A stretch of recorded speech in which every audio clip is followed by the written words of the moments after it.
Сәлем достар, бүгін біз дене ночь тортын жасайтын боламыз. Ең алдымен жұмыртқа, қант, майонезімізді салып араластырып аламыз. Бөлек ыдысқа разрыхлитель, какао ұнымызды қосамыз. Және де осының барлығын араластырып сұйық массамызға қосып, одан кейін ерітілген сары майымызды қосып араластырамыз.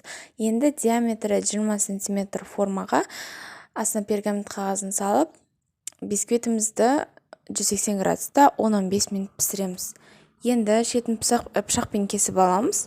Одан кейін формамыздан шешіп, кішкене суығаннан кейін екіге бөлеміз.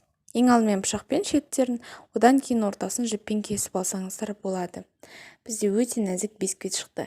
Енді ақ бисквитіміз. Онымен разрыхлительді қосамыз және де араластырамыз. Бөлек ыдысқа жұмыртқа, қант араластырып аламыз.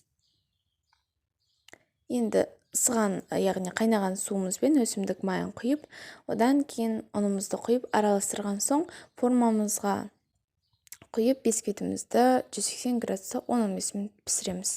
Екі бөлікке бөлеміз. Енді кремімізді дайындаймыз. Ең алдымен сметана, сахарная пудра және де творог.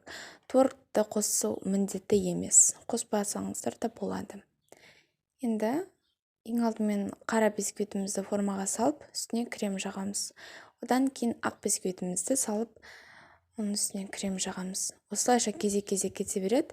Содан кейін формамыздан ағытып, шет-шетіне крем жағамыз.